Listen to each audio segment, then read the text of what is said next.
Good evening, I'm the Friendly Senpai, and today we are going to be talking about Milei's Night of Anal Tyranny, which is a hentai visual novel created by softhouse-seal and published on Manga Gamer in 2014. It tells the story of, obviously, Miles, a woman who wakes up in the middle of a forest with no recollection of who she is or where she came from, and immediately finds herself getting attacked by a number of tentacles that wish to do very devious things to her. When she seeks out refuge in a local city afterward, she finds out that she is in a country that sacrifices women annually to a god known as Diva. However, the queen, Regina, is sick and tired of sacrificing all these innocent women to a god she doesn't even believe in, so she sets out to free this year's sacrifice. This is when she hires Miles and Katia, who is a bounty hunter, as guards to help them get through the tentacle-infested woods safely.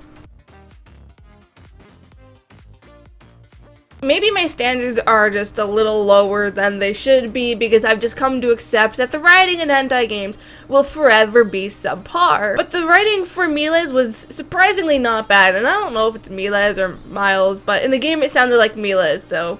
The narrative itself, which is by no means exquisite or worthy of any awards, used colorful and descriptive words that painted a pretty vibrant scene. There weren't a lot of those awkwardly translated lines that you would usually expect, with some lines leaving me actually taken aback just by how well delivered they were. In terms of the narrative as a whole, I feel like the only time the quality ever really faltered was in the sex scenes. The writers still used more advanced language than usual, and the grammar isn't broken at all. But sometimes the sentences just got a little clunky. As for the story itself, while the opening scenes definitely did have some okay pacing, I can't say that the same is true for the rest of the story. We see Miles waking up in the forest, and then she gets raped, and then she staggers to the capital. Then she gives birth to all these little tentacle baby beasts because she was impregnated with a bunch of eggs that immediately hatch for some reason. And then Katia, who rescued her, is like, hey, let's go get lunch, and then afterwards I'm going to test your skills as a knight because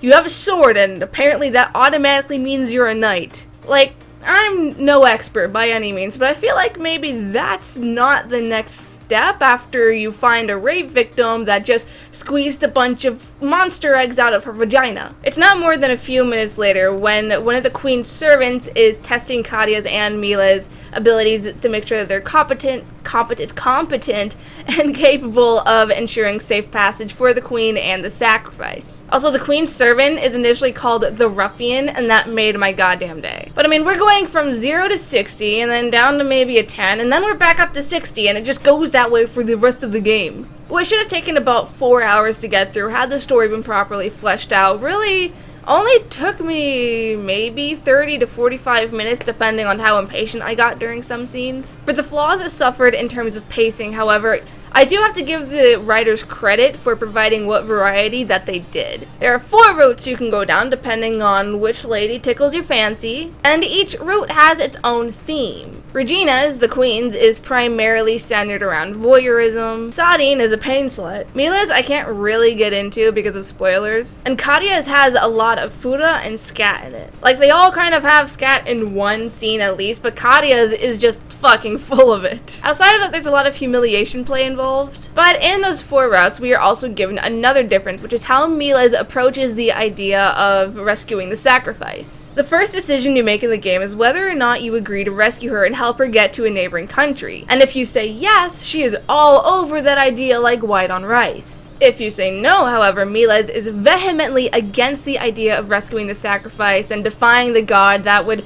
most likely lash out and, destroy the entire country. Not only does this provide a different kind of narrative for some of the specific scenes, such as Miles and Katia having to stand by and watch while, Sadine and Regina are getting raped and molested by tentacles. But it also leads up to the big plot twist a little differently. Although, I'm not gonna lie, the plot twist was kind of like, meh. And the introduction of Diva was incredibly underwhelming. Like, the ending was not done well whatsoever. If you do play this, however, I really do suggest you at least play Regina's route if you're not going to 100% it. Maybe do it like the second or third time around. It provides a different view for the backstory and the setting itself. And it's something that you won't see in other routes. That's specifically just for Regina's ending. Similarly to the writing, the visual quality for Mila's Art of Anal Art of Art of Anal Tyranny. Wow, words are hard today.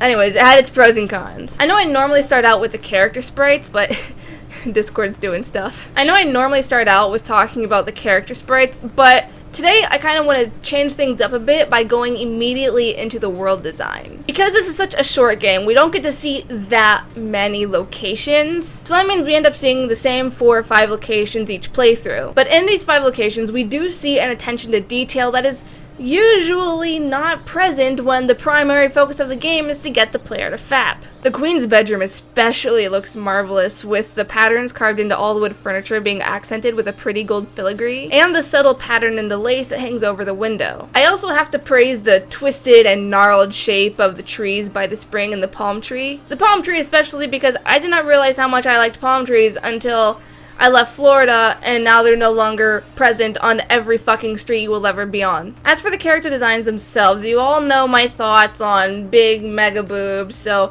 we're not going to spend the next 5 minutes explaining how tacky and completely off-putting they are. I'm not going to lie and say that their designs are that inspired, but I will say that I appreciated a similar sense of attention to detail that the world design had. Clothing has the appropriate amount of folds, the hair has a nicely done texture, and everything is beautifully colored in a way that enhances the richness and the depth of the art so that everything blends and meshes and works together, rather than some games where the art and the background will clash against the character sprite. I have a particular appreciation for the way everything was shaded. It was one thing that made the art feel more alive, I suppose. Honestly, though, most of my praise goes for the tentacles. In a lot of hentai that's focused on tentacles, you're really only going to see 1, maybe 2 different types throughout the entire story. Sometimes they're smooth and slimy, sometimes they're bumpy, sometimes they've got penis-looking heads, but for the most part, there's no sense of variety in a single series. In this game, however, there are like a dozen different types of tentacles.